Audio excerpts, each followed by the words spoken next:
Hello बच्चों, कैसे हैं सब लोग। आई होप सब लोग अच्छे होंगे। तो welcome back on the official YouTube channel of Jigyan Faridabad. मेरा नाम है Tarun Yadav and I am your mathematics mentor.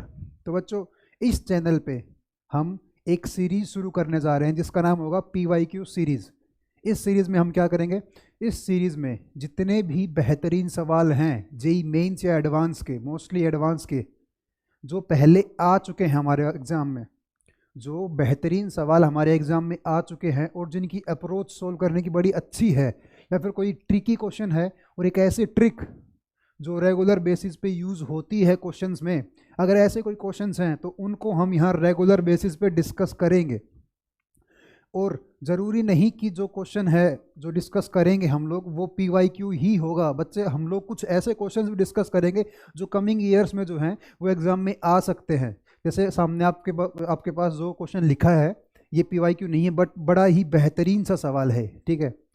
तो एक बात ध्यान रखना कि हम लोग यहाँ जो भी रेगुलर बेसिस पे क्वेश्चंस डिस्कस करेंगे, जब आप वीडियोस देखें उससे पहले वीडियो को पॉज करके एक बार खुद सोल्व करने की ज़रूर कोशिश करें। क्यों?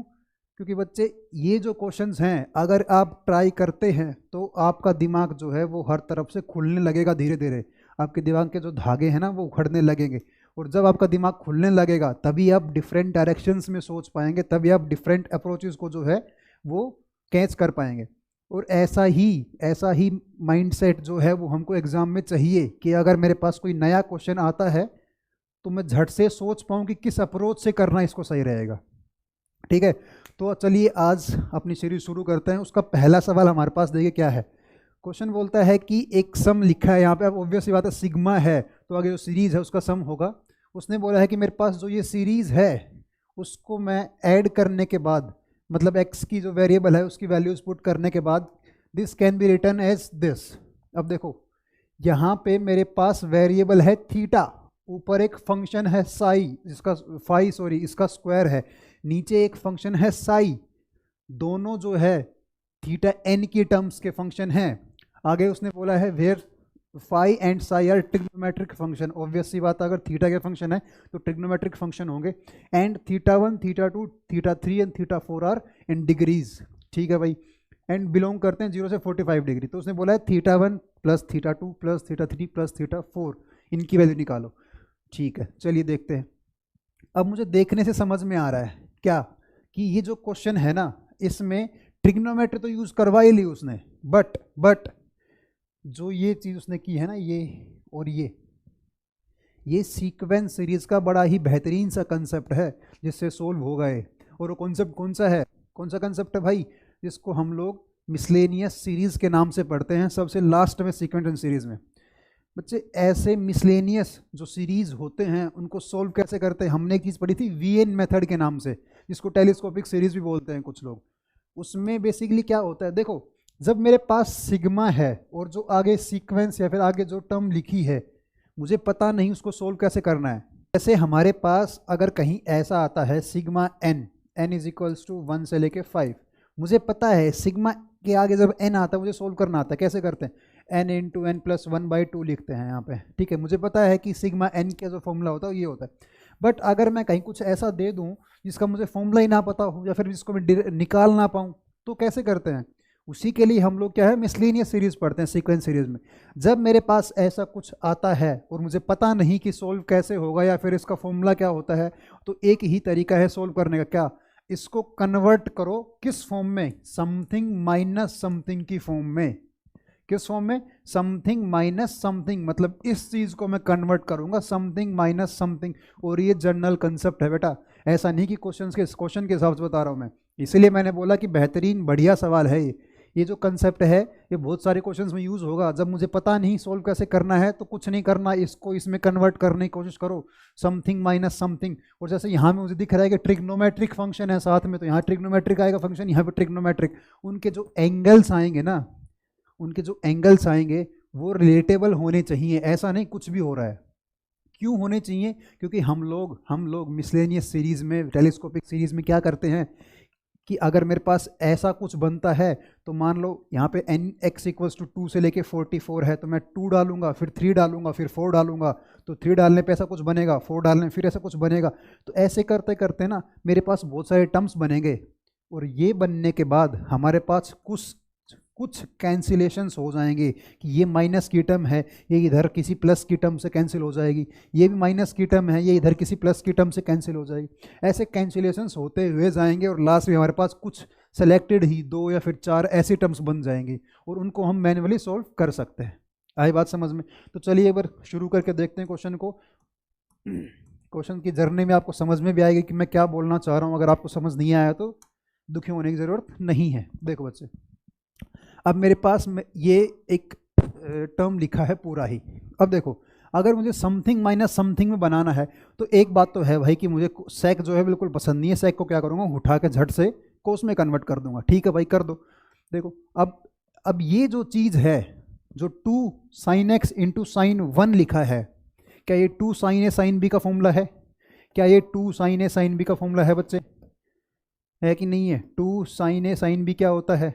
चलो बताओ फटाफट। अगर आपको फॉर्मूले याद नहीं है, अगर आपको फॉर्मूले याद नहीं है तो बेटा करना पड़ेगा, उसका कोई हमारे पास ऑप्शन नहीं है। आई बात समझ में? 2 sin a sin b क्या होता है? Cos a minus B minus of cos a plus B. देखो बेटा, ये फॉर्मूला होता है मेरे पास। ठीक है, अगर मैं फिर बोल रहा हूँ, अगर आपको फॉर्मूले याद नहीं है ना बेटा तो मुश्किल है, आपको फॉर्मूले तो याद करने ही पड़ेंगे। ये फॉर्मूला होता है, अगर मैं a की जगह x और b की जगह 1 डालता हूँ तो मेरे पास 2 sin x और sin 1 की वैल्यू कितनी बनती है? देखो ये बनता है cos of x minus 1 minus cos of x plus 1। बोला हाँ यार, बीच में माइनस इंट्रोड्यूस तो देखो हुआ है यहाँ पे, तो मैं सबसे पहले इसको यही लिखूंगा, इसको मैं यही लिखूंगा और इसको मैं कोस में कन्वर्ट करूंगा। देखो मेरे पास जो ये चीज़ है, इसको मैं कैसे रीराइट करता हूँ। ये आएगा x इक्वल्स टू 2 से लेके 44। ठीक है भाई, ये आएगा क्या? कोस of x minus 1 minus cos of x plus 1। बोला हो गया? हाँ जी हो गया। लो अब इसको मैं फिर कोस में लिख दे रहा हूँ। ये क्या आएगा? 1 plus upon 1 upon cos of x minus 1 into cos of x plus 1। तो हमें दिख रहा है कि यार हाँ, इसको ये लिखने का कुछ फ़ायदा तो हुआ है। बोला क्यों हुआ है? तो दिख रहा है साफ साफ यार, जो एंगल्स है मेरे पास यहाँ भी सेम एंगल ही हैं। कुछ नहीं, इसको मल्टीप्लाई करो अंदर, जैसे कि ये मेरे पास क्या बन जाएगा, देखो x इक्वल्स टू 2 से लेके 44। इसको मैं 1 के साथ मल्टीप्लाई करूँगा, इस पूरी टर्म को 1 के साथ मल्टीप्लाई करूँगा तो क्या बनेगा? देखो कोस of x minus 1 minus cos of x plus 1, ये बन गया। अब इस पूरी टर्म को मैं इसके साथ मल्टीप्लाई करूंगा तो क्या बनेगा? देखो मेरे पास plus cos of x minus 1 minus cos of x plus 1 upon cos of x minus 1 into cos of x plus 1। सही बात है? बोला सर बिल्कुल सही बात है। अब देखो ये मेरे पास a minus B upon A B लिखा है। ये जो मेरे पास है, दोबारा देखना, दोबारा बोल रहा हूँ, ये जो मेरे पास है बच्चे, ये जो मेरे पास है, ये a minus B upon A B लिखा है। तो a minus B upon A B को क्या मैं ये लिख सकता हूँ? 1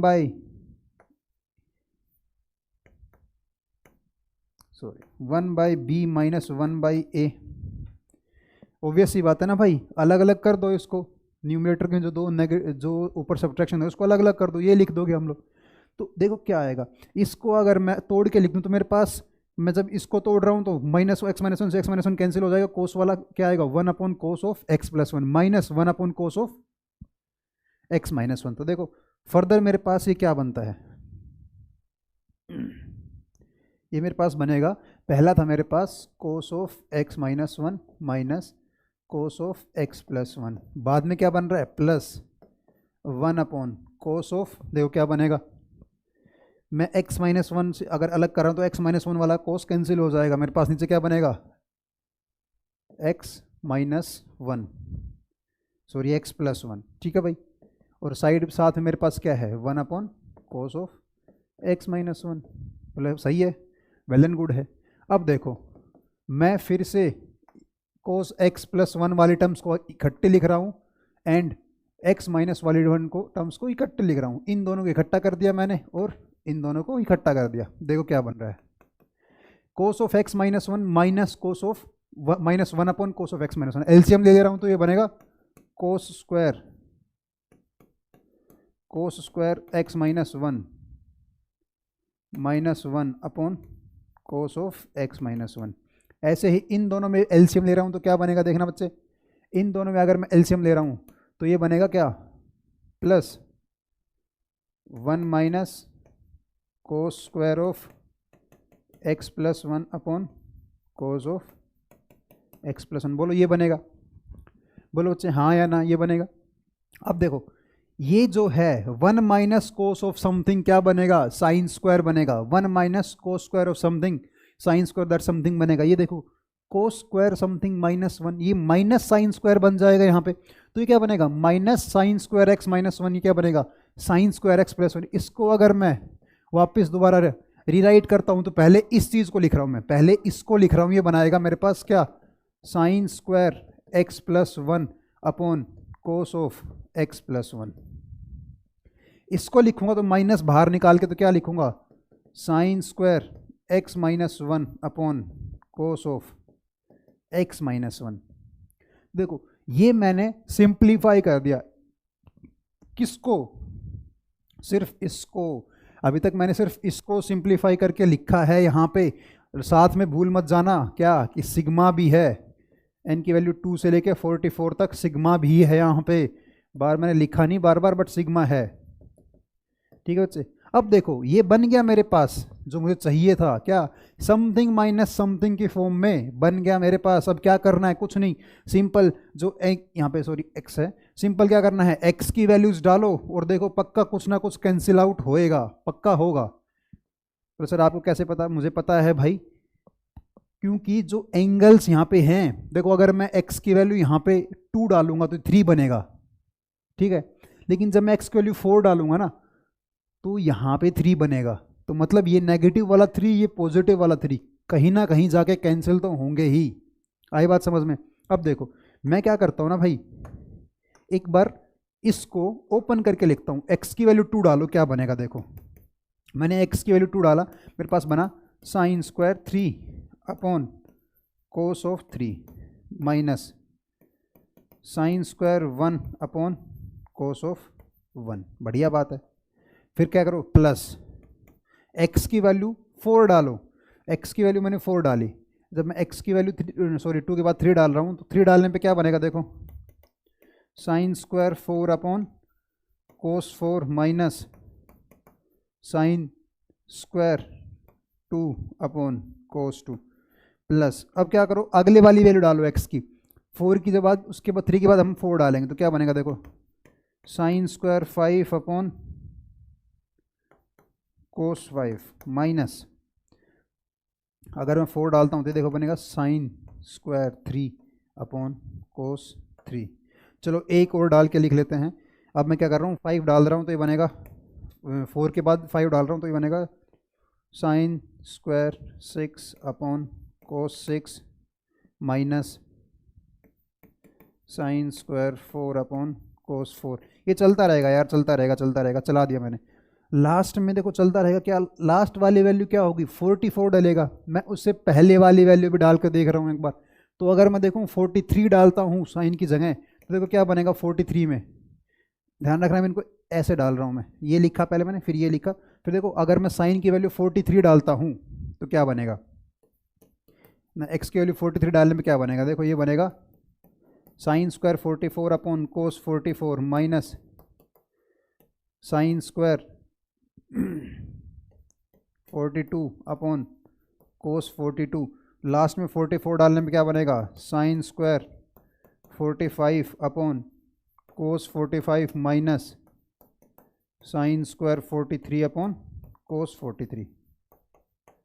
ये मेरे पास पूरी सीरीज़ मैंने एक्सपेंड करके लिख दिया, पूरी सीरीज़ मैंने एक्सपेंड करके लिख दी। बस सर क्या फ़ायदा हुआ, इसको लिखने का कोई फ़ायदा नहीं है सर। देखो बच्चे इस लिखने का फ़ायदा क्या है देखते हैं। मेरे पास यहाँ साइन स्क्वायर 3 और कोस स्क्वायर 3 है प्लस का, यहाँ मेरे पास साइन स्क्वायर 3 और कोस स्क्वायर 3 किसका है माइनस का, तो ये वाली चीज़ जो है वो इसके साथ कैंसिल आउट हो जाएगी। यहाँ मेरे पास sine square 4 cos square 4 plus का है, यहाँ माइनस का है। अब देखो ध्यान रखना ये जो है इसके नीचे ही लिखा है हिसाब से, क्योंकि जगह नहीं तो मैंने ऊपर लिख दिया, ये इसके साथ कैंसिल हो जाए। अब ये बताओ कॉमन सेंस से कि ये वाली जो है वो यहाँ पे जो आएगा उसके साथ कैंसिल आउट होगी, इसके नीचे वाली मतलब ये वाली जो है इसके नीचे जो आएगा उसके साथ कैंसिल आउट होगी। सही बात है। अब चलता रहेगा चलता रहेगा चलता रहेगा। मेरे पास एक बात बताओ कि अगर मैं, एक मिनट, अगर मैं इससे पहले वाली टर्म आपको लिख के दिखाऊं, ये मैंने x की वैल्यू 43 डाला था, अगर मैं x की वैल्यू 42 डालता हूं तो मेरे पास बनेगा साइन स्क्वायर 43 अपॉन कोस 43 माइनस साइन स्क्वायर 41 अपॉन कोस 41। अब ये डिग्री में है, ये सब बातें ध्यान रखना भाई, उसने बोला हुआ है, ठीक है। अगर मेरे पास ऐसा है तो चलता रहेगा, तो ये वाली जो है साइन स्क्वायर 43 बाई कोस 43 क्या ये इसके साथ कैंसिल आउट हो जाएगी, और ये भी ऑब्वियस सी बात है इसके ऊपर जो तो है उसके साथ कैंसिल आउट हो जाएगी, तो इसके साथ ये वाली कैंसिल आउट हो गई मेरे पास, ठीक है। इसके ऊपर वाले के साथ ये कैंसिल आउट हो जाएगी। तो एक बात बताओ, मेरे पास ये बच गई, ये बच गई, ये बच गया, ये बच गया एट लास्ट, फाइनली मेरे पास ये चार चीज़ बच गई। दोबारा देखो क्या क्या बचा, साइन स्क्वायर 1, साइन स्क्वायर 2 वाली, और साइन स्क्वायर 44 वाला, साइन स्क्वायर 45 वाला।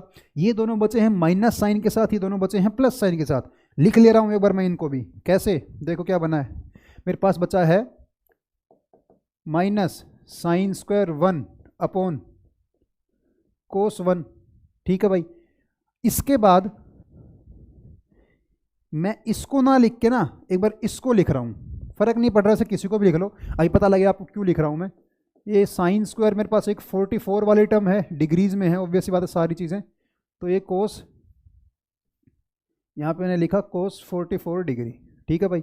अब मैं साथ में माइनस वाली टर्म लिख रहा हूँ, साइन स्क्वायर 2 डिग्री अपॉन कोस 2 डिग्री, फिर लास्ट में बची हुई 45 वाली टर्म लिख रहा हूँ, साइन स्क्वायर 45 अपॉन कोस 45। देखो ये बचा है मेरे पास पूरा, ये मेरे पास पूरा बचा है। मेरे पास चार टर्म बची हैं, बोलो हाँ या ना, चार टर्म बची हैं, 1 2 3 4, 1 2 3 4। कंपेयर करो यहाँ पे, यहाँ से ऊपर क्या है, किसी ट्रिग्नोमेट्रिक फंक्शन का स्क्वायर, ऊपर क्या है, किसी ट्रिग्नोमेट्रिक फंक्शन का स्क्वायर, नीचे क्या है, कोई दूसरा ट्रिग्नोमेट्रिक फंक्शन, दोनों में एंगल क्या है, सेम। क्या मेरे पास बन रहा है कुछ कुछ ऐसा, देखो ऊपर क्या है, किसी ट्रिग्नोमेट्रिक फंक्शन का स्क्वायर, नीचे क्या है, कोई ट्रिग्नोमेट्रिक फंक्शन, नीचे क्या है, कोई ट्रिग्नोमेट्रिक फंक्शन, एंगल दोनों में क्या है, सेम। मतलब हाँ, यहाँ देखो एन की वैल्यू कहाँ से कहाँ तक जा रही है, यहाँ देखो एन की वैल्यू कहाँ से कहाँ तक जा रही है, 1 से लेके 4 तक, मतलब ऐसी कितनी टर्म्स बनेंगी, 4। तो क्या मेरे पास 4 टर्म्स बनी है, ऐसी बिल्कुल बनी है। देखो भाई ये देखो 4 टर्म्स बची हैं, 1 2 3 4। तो यार मैं ये बोल रहा हूँ कि अगर मैं इसको और उसको कंपेयर करूँ, तो क्या लिखा है, ये बार बार पेज चेंज करने का फायदा नहीं है, उसको लिख लेता हूँ एक बार मैं। देखो क्या लिखा, वो लिखा था मेरे पास कि n इज इक्वल्स टू 1 से लेके 4 तक माइनस 1 की पावर n, कोई फंक्शन का स्क्वायर अपॉन नीचे दूसरा फंक्शन, ठीक है भाई, सही बात है। अगर मैं इसको एक्सपेंड करके लिखता हूं तो n की वैल्यू 1 डालूंगा तो क्या आएगा, minus theta 1 upon five sigh of theta 2। n की वैल्यू 2 डालता हूं तो क्या आएगा, देखो theta 2 upon sigh of theta 2। 3 डालता हूं तो क्या आएगा, देखो थीटा 3 अपॉन यहाँ पे क्या है, थीटा 3। अब n की वैल्यू 4 डालता हूं तो क्या आएगा, देखो